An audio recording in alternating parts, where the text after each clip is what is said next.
حق تعالی نے فرمایا تو سجدہ نہیں کرتا تو تجھ کو اس سے کون سا امر مانے ہے، جبکہ میں تم کو حکم دے چکا ہوں۔ کہنے لگا میں اس سے بہتر ہوں، آپ نے مجھ کو آگ سے پیدا کیا اور اس کو آپ نے خاک سے پیدا کیا۔ بسم اللہ الرحمن الرحیم۔ السلام علیکم ورحمۃ اللہ وبرکاتہ۔ آپ دیکھ رہے ہیں یوٹیوب چینل حسن خورشید اوان۔ آئیے قرآن پڑھنے کے سلسلے میں ہمارا آج کا سبق ہے سورۃ الاعراف کی آیت نمبر 11 سے آیت نمبر 25 تک کا مختصراً ترجمہ اور تفسیر۔ سورۃ الاعراف قرآن پاک کی 7ویں سورت ہے اور یہ 8واں پارہ ہے، اور اس 8ویں پارے کا یہ 9واں رکوع ہے، اور سورۃ الاعراف کا یہ دوسرا رکوع ہے۔ رب اشرح لی صدری ویسر لی امری واحلل عقدۃ من لسانی یفقہوا قولی رب زدنی علما رب زدنی علما رب زدنی علما۔ اعوذ باللہ من الشیطان الرجیم، بسم اللہ الرحمن الرحیم۔ وَلَقَدْ خَلَقْنَكُمْ ثُمَّ صَوَّرْنَكُمْ ثُمَّ قُلْنَا لِلْمَلَائِكَةِ اسْجُدُوا لِآدَمَ فَسَجَدُوا إِلَّا إِبْلِيسَ لَمْ يَكُن مِّنَ السَّاجِدِينَ۔ اللہ سبحانہ تعالیٰ فرماتے ہیں اور ہم نے تم کو پیدا کیا، پھر ہم نے تمہاری صورت بنائی، پھر ہم نے فرشتوں سے کہا کہ آدم کو سجدہ کرو، سو سب نے سجدہ کیا بجز ابلیس کے، یعنی ابلیس کے علاوہ سب نے سجدہ کیا، وہ سجدہ کرنے والوں میں شامل نہ ہوا، یعنی ابلیس سجدہ کرنے والوں میں شامل نہ ہوا۔ اور ہم نے تم کو پیدا کیا، مطلب یہ ہے خلقنکم میں ضمیر اگرچہ جمع کی ہے لیکن مراد ابو البشر حضرت آدم علیہ السلام ہیں۔ قال ما منعك الا تسجد اذ امرتك قال انا خیر منه خلقتنی من نار وخلقته من طین۔ حق تعالیٰ نے فرمایا تو سجدہ نہیں کرتا تو تجھ کو اس سے کون سا امر مانے ہے، یعنی اللہ سبحانہ تعالیٰ نے ابلیس سے کہا کہ تو نے سجدہ نہیں کیا، اس کی کیا وجہ ہے، کس وجہ سے، کس چیز نے تمہیں منع کیا سجدہ کرنے سے، جبکہ میں تم کو حکم دے چکا ہوں۔ کہنے لگا میں اس سے بہتر ہوں، آپ نے مجھ کو آگ سے پیدا کیا اور اس کو آپ نے خاک سے پیدا کیا ہے۔ ان لا تسجدوا میں لا زائد ہے، یعنی ان تسجد تجھے سجدہ کرنے سے کس نے روکا، یا عبارت محذوف ہے، یعنی تجھے کس چیز نے اس بات پر مجبور کیا کہ تو سجدہ نہ کرے۔ شیطان فرشتوں میں سے نہیں تھا بلکہ خود قرآن کی صراحت کے بموجب وہ جنات میں سے تھا۔ سورۃ الکہف آیت نمبر 50 آپ دیکھ سکتے ہیں۔ لیکن آسمان پر فرشتوں کے ساتھ رہنے کی وجہ سے اس سجدہ حکم میں شامل تھا جو اللہ نے فرشتوں کو دیا تھا، اس لیے اس سے باز پرس بھی ہوئی اور اس پر عطاب بھی نازل ہوا۔ اگر وہ اس حکم میں شامل نہ ہوتا تو اس سے باز پرس ہوتی، نہ وہ راندہ درگاہ قرار پاتا۔ شیطان کا یہ عذر گناہ بدتر از گناہ جس کا آئینہ دار ہے۔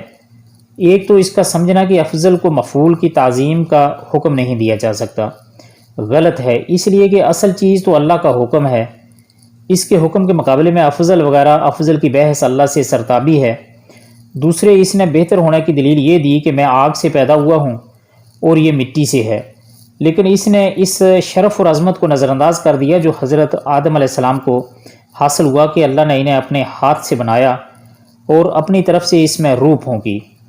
اس شرف کے مقابلے میں دنیا کی کوئی بھی چیز ہو سکتی ہے۔ تیسرا، نص کے مقابلے میں قیاس سے کام لیا جو کسی بھی اللہ کو ماننے والے کا شیوا نہیں ہو سکتا، اور یہ قیاس بھی فاسد تھا۔ آگ مٹی سے کس طرح بہتر ہے؟ آگ میں سوائے تیزی، بھڑکنے اور جلانے کے کیا ہے، جبکہ مٹی میں سکون اور ثبات ہے، اس میں نبات اور نمو، زیادتی اور اصلاح کی صلاحیت ہے۔ یہ صفات آگ سے بہرحال بہتر اور زیادہ مفید ہیں۔ اس آیت سے معلوم ہوا کہ شیطان کی تخلیق آگ سے ہوئی، جیسا کہ حدیث میں بھی آتا ہے کہ فرشتے نور سے، ابلیس آگ کی لپیٹ سے اور آدم علیہ السلام مٹی سے پیدا کیے گئے ہیں۔ قال فاہبط منها فما يكون لك ان تتکبر فيها فاخرج انك من الصاغرین۔ حق تعالیٰ نے فرمایا تو آسمان سے اتر، تجھ کو کوئی حق حاصل نہیں کہ تو آسمان میں رہ کر تکبر کرے، سو نکل، بے شک تو ذلیلوں میں سے ہے۔ حق تعالیٰ نے فرمایا تو آسمان سے اتر۔ منہا کی ضمیر کا مرجع اکثر مفسرین نے جنت قرار دیا، اور بعد نے اس مرتبہ کو جو ملکوت و اعلیٰ میں سے اسے حاصل تھا، فاضل مترجم نے اسی دوسرے مفہوم کے مطابق آسان ترجمہ کیا ہے، نکل بے شک تو ذلیلوں میں سے ہے۔ اللہ کے حکم کے مقابلے میں تکبر کرنے والا احترام اور تعظیم کا حقدار نہیں ہو سکتا، ذلت اور خواری کا مستحق ہوتا ہے۔ قال انظرنی الی یوم یبعثون، اس نے کہا مجھ کو مہلت دیجئے قیامت کے دن تک۔ قال انک من المنظرین، اللہ تعالیٰ نے فرمایا تجھ کو مہلت دی گئی۔ اللہ تعالیٰ نے اس کی خواہش کے مطابق اسے مہلت عطا فرمائی دی، جو اس کی حکمت اور ارادے اور مشیت کے مطابق تھی، جس کا پورا علم اسی کو ہے۔ تاہم ایک حکمت یہ نظر آتی ہے کہ اس طرح اپنے بندوں کی آزمائش کر سکے گا کہ کون رحمان کا بندہ بنتا ہے اور کون شیطان کا پجاری بنتا ہے۔ قال فبما اغویتنی لا اقعدن لہم صراطک المستقیم، اس نے کہا بسبب اس کے کہ آپ نے مجھ کو گمراہ کیا ہے، میں قسم کھاتا ہوں کہ میں ان کے لیے آپ کی سیدھی راہ پر بیٹھوں گا۔ گمراہ تو اللہ کی تقوینی مشیت کے تحت ہوا، لیکن اس نے اسے بھی مشرکوں کی طرح الزام بنا لیا، جس طرح وہ کہتے تھے کہ اگر اللہ چاہتا تو ہم شرک نہ کرتے۔ ثم لا آتینہم من بین ایدیہم ومن خلفہم وعن ایمانہم وعن شمائلہم ولا تجد اکثرہم شاکرین، پھر ان پر حملہ کروں گا، ان کے آگے سے بھی اور ان کے پیچھے سے بھی، ان کی داہنی جانب سے بھی اور ان کی بائیں جانب سے بھی، اور آپ ان میں سے اکثر کو شکر گزار نہ پائیں گے۔ مطلب یہ ہے کہ ہر خیر اور شر کے راستے پر بیٹھوں گا، خیر سے روکوں گا اور شر کو ان کی نظروں میں پسندیدہ بنا کر پیش کروں گا تاکہ وہ اسے اختیار کریں، اور اس کی ترغیب دلاؤں گا۔ شاکرین کے دوسرے معنی موحدین کے کیے گئے ہیں، یعنی اکثر لوگوں میں شرک میں مبتلا کر دوں گا۔ شیطان نے اپنا یہ گمان فی الواقع سچا کر دکھایا۔ وَلَقَدْ صَدَّقَ عَلَيْهِمْ إِبْلِيسُ ظَنَّهُ فَاتَّبَعُوهُ إِلَّا فَرِيقًا مِّنَ الْمُؤْمِنِينَ، سورۃ سبا آیت نمبر 20 ہے۔ شیطان نے اپنا گمان سچا کر دکھایا اور مومنوں کے ایک گروہ کو چھوڑ کر سب لوگ اس کے پیچھے لگے۔ اسی لیے حدیث میں شیطان سے پناہ مانگنے اور قرآن میں اس کے مکر و قید سے بچنے کی بڑی تاکید آئی ہے۔ قَالَ اخْرُجْ مِنْهَا مَذْءُومًا مَدْحُورًا لَمَنْ تَبِعَكَ مِنْهُمْ لَأَمْلَأَنَّ جَهَنَّمَ مِنْكُمْ أَجْمَعِينَ، اللہ تعالیٰ نے فرمایا کہ یہاں سے ذلیل اور خوار ہو کر نکل جا، جو شخص ان میں تیرا کہنا مانے گا میں ضرور تم سب کو جہنم سے بھر دوں گا۔ وَيَا آدَمُ اسْكُنْ أَنْتَ وَزَوْجُكَ الْجَنَّةَ فَكُلَا مِنْ حَيْثُ شِئْتُمَا وَلَا تَقْرَبَا هَٰذِهِ الشَّجَرَةَ فَتَكُونَ مِنَ الظَّالِمِينَ، اور ہم نے حکم دیا کہ اے آدم تم اور تمہاری بیوی جنت میں رہو، پھر جس جگہ سے چاہو دونوں کھاؤ اور اس درخت کے پاس مت جاؤ ورنہ تم دونوں ظالموں میں سے ہو جاؤ گے۔ یعنی صرف اس درخت کو چھوڑ کر جہاں سے اور جتنا چاہو کھاؤ، ایک درخت کا پھل کھانے کی پابندی آزمائش کے طور پر عائد کی گئی۔ فَوَسْوَسَ لَهُمَا الشَّيْطَانُ لِيُبْدِيَ لَهُمَا مَا وُرِيَ عَنْهُمَا مِنْ سَوْآتِهِمَا وَقَالَ مَا نَهَاكُمَا رَبُّكُمَا عَنْ هَٰذِهِ الشَّجَرَةِ إِلَّا أَن تَكُونَ مَلَكَيْنِ أَوْ تَكُونَ مِنَ الْخَالِدِينَ، پھر شیطان نے ان دونوں کے دلوں میں وسوسہ ڈالا تاکہ ان کی شرمگاہیں جو ایک دوسرے سے پوشیدہ تھیں دونوں کے روبرو بے پردہ کر دے، اور کہنے لگے کہ تمہارے رب نے تم دونوں کو اس درخت سے اور کسی سبب سے منع نہیں فرمایا مگر محض اس وجہ سے کہ تم دونوں کہیں فرشتے ہو جاؤ یا کہیں ہمیشہ زندہ رہنے والوں میں سے ہو جاؤ۔ وسوسہ اور وساوس زلزلہ اور زلزال کے وزن پر ہے۔ شیطان دل میں جو بری باتیں ڈالتا ہے اس کو وسوسہ کہا جاتا ہے۔ شیطان کا مقصد اس بہکاوے سے حضرت آدم و حوا کو اس لباس جنت سے محروم کر کے انہیں شرمندہ کرنا تھا جو انہیں جنت میں پہننے کے لیے دیا گیا تھا۔ شرمگاہ کو سوءاتہ سے اس لیے تعبیر کیا گیا ہے کہ اس کے ظاہر ہونے کو برا سمجھا جاتا ہے۔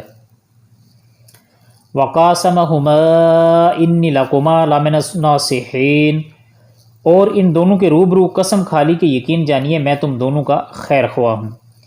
جنت کی جو نعمتیں اور آسائشیں حضرت آدم علیہ السلام و حوا کو حاصل تھیں، اس کے حوالے سے شیطان نے دونوں کو بہلایا اور یہ جھوٹ بولا کہ اللہ تمہیں ہمیشہ جنت میں رکھنا نہیں چاہتا، اس لیے اس درخت کا پھل کھانے سے تمہیں منع فرما دیا ہے، کیونکہ اس کی تاثیر ہی یہ ہے کہ جو اسے کھا لیتا ہے وہ فرشتہ بن جاتا ہے یا دائمی زندگی اسے حاصل ہو جاتی ہے۔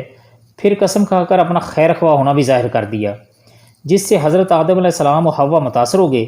اس لیے اللہ والے اللہ کے نام پر آسانی سے دھوکہ کھا جاتے ہیں۔ فَدَلَّهُمَا بِغُرُورٍ فَلَمَّا ذَاقَا الشَّجَرَةَ بَدَتْ لَهُمَا سَوْآتُهُمَا وَطَافِقَا يَخْصِفَانِ عَلَيْهِمَا مِنْ وَرَقِ الْجَنَّةِ وَنَادَاهُمَا رَبُّهُمَا أَلَمْ أَنْهَكُمَا عَنْ تِلْكُمَا الشَّجَرَةِ وَأَقُلْ لَكُمَا إِنَّ الشَّيْطَانَ لَكُمَا عَدُوٌّ مُبِينٌ۔ سو ان دونوں کو فریب کے نیچے لے آیا، پس ان دونوں نے جب درخت کو چکھا، دونوں کی شرمگاہیں ایک دوسرے کے روبرو بے پردہ ہو گئیں، اور دونوں اپنے اوپر جنت کے پتے جوڑ جوڑ کر رکھنے لگے۔ اور ان کے رب نے ان کو پکارا کہ کیا میں تم دونوں کو اس درخت سے منع نہ کر چکا تھا، اور یہ نہ کہہ چکا کہ شیطان تمہارا سری یعنی کھلا دشمن ہے۔ سو ان دونوں کو فریب کے نیچے لے آیا، مطلب تدلیت اور عدلہ کے معنی میں ہے کسی چیز کو اوپر سے نیچے چھوڑ دینا۔ گویا شیطان ان کو مرتبہ اولیاء یعنی اوپر سے اتار کر ممنوع درخت کا پھل کھانے تک لے آیا۔ جنت کے پتے جوڑ جوڑ کر رکھنے لگے، مطلب یہ اس مصیبت کا اثر ظاہر ہوا جو آدم علیہ السلام و حوا سے غیر شعوری اور غیر ارادی طور پر ہوا، اور پھر دونوں مارے شرم کے جنت کے پتے جوڑ جوڑ کر اپنی شرمگاہ چھپانے لگے۔ اس سے قبل انہیں اللہ تعالیٰ کی طرف سے ایک ایسا نورانی لباس ملا ہوا تھا جو اگرچہ غیر مرئی تھا لیکن ایک دوسرے کی شرمگاہ کے لیے ساتر پردہ پوش تھا۔ ابن کثیر یعنی اس تنبیہ کے باوجود یہ جو فرمایا کہ یہ نہ کہہ چکا تھا کہ شیطان تمہارا کھلا دشمن ہے، اس تنبیہ کے باوجود تم شیطان کے وسوسوں کا شکار ہو گئے۔ اس سے معلوم ہوا کہ شیطان کے جال بڑے حسین اور دل فریب ہوتے ہیں، اور جن سے بچنے کے لیے بڑی کاوش اور محنت اور ہر وقت چوکنا رہنے کی ضرورت ہوتی ہے۔ قال ربنا ظلمنا انفسنا وَإِن لَّمْ تَغْفِرْ لَنَا وَتَرْحَمْنَا لَنَكُونَنَّ مِنَ الْخَاسِرِينَ۔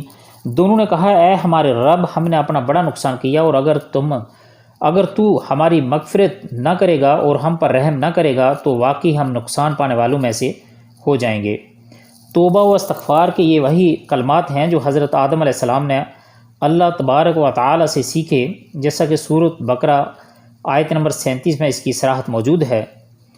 اور گویا شیطان نے اللہ کی نافرمانی کا ارتکاب کیا تو اس کے بعد وہ اس پر نہ صرف اڑ گیا بلکہ خود جواز و اثبات میں عقلی قیاسی دلائل دینے لگا، جس کے نتیجے میں وہ راندہ درگاہ اور ہمیشہ کے لیے ملعون قرار پایا۔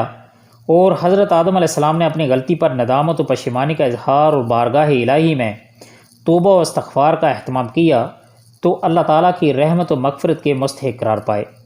یوں گویا دونوں راستوں کی نشاندہی ہو گئی، شیطانی راستے کی بھی اور اللہ والوں کے راستے کی بھی۔ گناہ کر کے اس پر اترانا، اصرار کرنا اور اس کو صحیح ثابت کرنے کے لیے دلائل کے انبار فراہم کرنا شیطانی راستہ ہے، اور گناہ کے بعد احساس ندامت سے مغلوب ہو کر بارگاہ الہی میں جھک جانا اور توبہ استغفار کا اہتمام کرنا بندگان الہی کا راستہ ہے۔ قال اہبطوا بعضکم لبعض عدو وَلَكُمْ فِي الْأَرْضِ مُسْتَقَرٌّ وَمَتَاعٌ إِلَىٰ حِینٍ۔ حق تعالیٰ نے فرمایا کہ نیچے ایسی حالت میں جاؤ کہ تم باہم ایک دوسرے کے دشمن ہوگے، اور تمہارے واسطے زمین میں رہنے کی جگہ ہے اور نفع حاصل کرنا ہے ایک وقت تک۔ قَالَ فِيهَا تَحْيَوْنَ وَفِيهَا تَمُوتُونَ وَمِنْهَا تُخْرَجُونَ۔ فرمایا تم کو وہاں ہی زندگی بسر کرنا ہے اور وہاں ہی مرنا ہے، اور اسی میں سے پھر نکالے جاؤ گے۔ محترم ناظرین، آئیے قرآن پڑھیں کے سلسلے میں یہ تھا ہمارا آج کا سبق۔ امید ہے آپ کو ویڈیو اچھی لگے گی۔ اگر ویڈیو اچھی لگے تو لائک، شیئر اور کمنٹ ضرور کیجیے گا۔ اللہ تعالیٰ سے دعا ہے کہ اللہ تعالیٰ ہم سب کو قرآن پاک کو صحیح سمجھ کر پڑھنے، اس پر عمل کرنے کی توفیق عطا فرمائے۔ اللہ تعالیٰ قرآن پاک کو ہمارے دلوں کی بہار اور ہمارے سینے کا نور بنائے۔ اللہ تعالیٰ یوم قیامت قرآن پاک کو ہمارے حق میں سفارشی بنائے۔ آپ سب کے قیمتی وقت کا بہت بہت شکریہ۔ ملتے ہیں انشاءاللہ اگلی ایک ویڈیو میں، تب تک کے لیے اللہ حافظ، اپنا خیال رکھیے گا اور ہمارے اس چینل کا بھی۔ اور جاتے ہوئے آپ سے گزارش ہے کہ اگر آپ نے ابھی تک ہمارے چینل کو سبسکرائب نہیں کیا تو چینل کو سبسکرائب کر لیجئے اور گھنٹی کے بٹن کو دبا کر آل پر ضرور کلک کر لیجئے گا تاکہ ہر آنے والی ویڈیو سب سے پہلے آپ تک پہنچتی رہے۔ السلام علیکم ورحمۃ اللہ وبرکاتہ۔